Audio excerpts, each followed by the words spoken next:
Bonjour ou bonsoir selon le temps qu'il fait sur vous. Ici c'est Somika Jean de Dieu et j'aimerais vous parler en tout cas d'une opportunité de formation en anglais. Opportunité de formation surtout pour les professionnels qui n'ont pas le temps pour aller s'asseoir donc dans les salles de formation et suivre donc des instructions d'un formateur. Alors, ce que j'ai fait, c'est quoi? J'ai fait d'abord une analyse des différents programmes de formation présentielle offerts au Burkina et peut-être un peu partout dans les pays francophones. Et le constat général est que la plupart des programmes offrent des formations groupées. On va peut-être développer un programme et on dit la formation fait 50 heures. Et donc, même si c'est 20 personnes qui s'inscrivent, ça fait toujours 50 heures, enfin 50 heures pour les 20 personnes.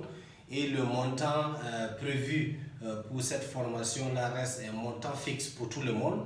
Et donc, du coup, j'ai trouvé à travers l'analyse que les apprenants ne gagnent pas en réalité la valeur donc, des montants investis pour leur formation en anglais. Ce que je veux dire, c'est quoi? C'est que si par exemple on facture une formation de 3 mois ou de 2 mois à 50 000 francs et ça fait 50 heures et que vous vous retrouvez dans cette formation à 20 personnes, c'est-à-dire 20 personnes, chacun paye 50 000 francs et pour 50 heures de cours pour les 20 personnes.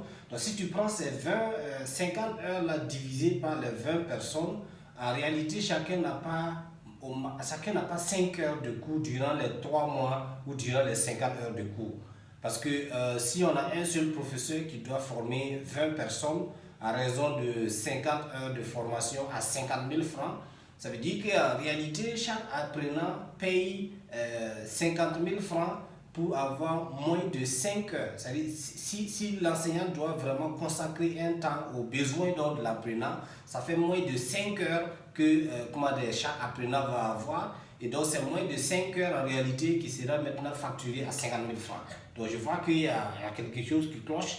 Et dans un pays ou dans une région où en réalité les gens n'ont aucune opportunité de pratiquer la langue si ce n'est pas lors des cours d'anglais.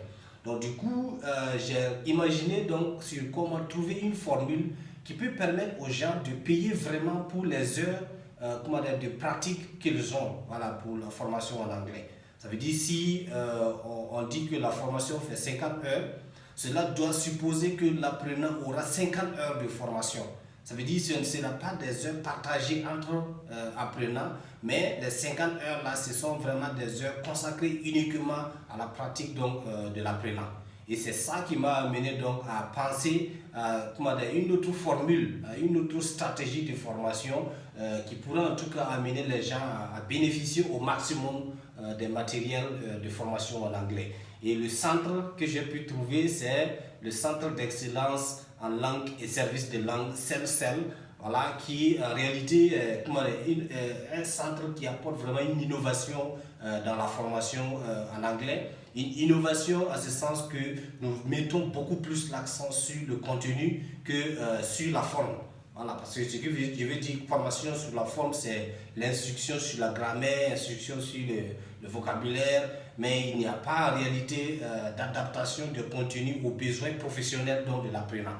Et donc, CELCEL, Centre d'excellence en langue et en service de langue, est donc ce centre-là qui apporte donc du contenu. C'est-à-dire, l'anglais ne devait plus être une langue séparée ou bien, disons, une matière à part, mais un véhicule à travers lequel on peut transférer des savoirs en comptabilité, transférer des savoirs en informatique, transférer des savoirs en gestion de projet et ainsi de suite. Donc la formation en anglais devait logiquement être des formations dans un domaine spécifique dans lequel on utilise seulement l'anglais comme un outil. Et c'est cette approche-là que nous avons utilisée et nous avons déjà plusieurs innovations que je vais vous présenter dans la prochaine vidéo.